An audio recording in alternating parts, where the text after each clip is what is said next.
So, what happens when a regional power decides to go head-to-head with a global superpower?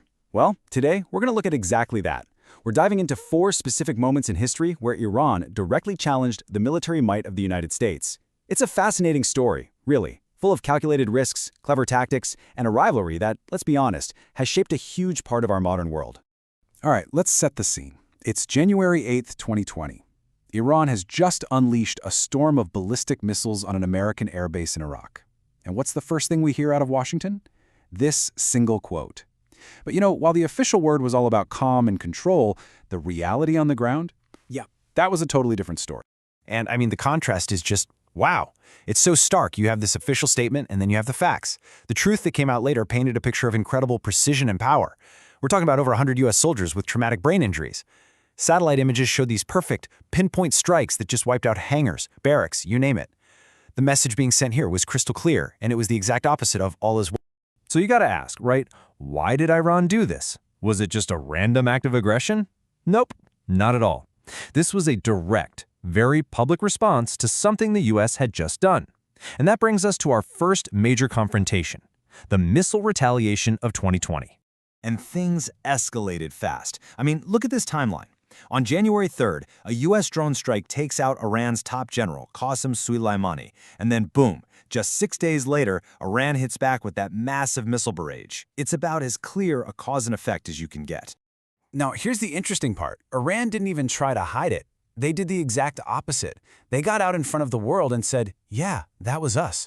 They framed it as a warning shot, basically saying, hey, look what we can do. We could have hit your barracks and caused massive casualties, but we chose not to. It was all about showing their power without kicking off a full-blown war. Okay, so a direct missile attack on a U.S. base, claimed by another country, that's a huge deal. But you have to wonder, was this just a one-time thing, something that just boiled over that week? Or was it part of a much bigger pattern? Well, if we dig a little deeper, it sure looks like it's part of a pattern. Yeah, this pattern of confrontation is definitely not new. We only have to rewind the clock by 1 year to June 2019 to find another incredibly tense standoff. This time, though, it happened high in the skies over the Gulf. The target this time? A U.S. RQ-4 Global Hawk. Now, this isn't just any old drone. It's a super advanced piece of surveillance tech. And get this, it was flying at 60,000 feet. That's an altitude where it's supposed to be completely safe, totally untouchable. So the fact that an Iranian missile could actually reach up and knock it out of the sky, that was a massive shock to a lot of people. And this whole incident boiled down to one thing: location, location, location. You had 2 completely different stories. Iran said, hey, that drone was in our airspace, so we had every right to shoot it down. Meanwhile, the US was saying, no way, it was in international airspace, which makes what you did an illegal act of aggression. And even though the US lost this incredibly expensive piece of military hardware, and even though there were reports that a retaliatory strike was literally minutes from launching, the US called it off. They stood down. But this whole dance, this pattern of challenge and calculated response, it has roots that go way, way further back. All right, for our third confrontation, we're jumping back in time. Let's go to 1987, right in the middle of the Iran-Iraq War. The action moves from the sky to the sea, specifically the Persian Gulf. And the target? Oh, it was a huge symbol of American protection. So to really get what happens next, you have to understand just how tense things were in the Gulf back then. Iran was hitting oil tankers left and right, basically trying to choke off the world's oil supply. The U.S. response? Operation Earnest Will. This was a massive naval mission. We're talking the biggest of its kind since World War II. And it put U.S. warships right in the middle of the action, protecting that global energy lifeline. And then, the U.S. raised the stakes with this really clever move called reflagging. Basically, Kuwaiti oil tankers were allowed to fly the American flag, so they'd literally lower their own flag and hoist up the stars and stripes. Legally, this made them American ships. The message to Iran couldn't have been clearer. You touch this tanker, you're attacking the United States. And for a little while, it actually worked. It was a good deterrent.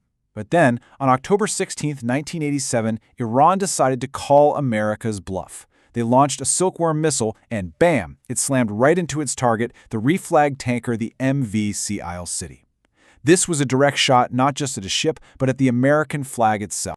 And the human cost was immediate and very real.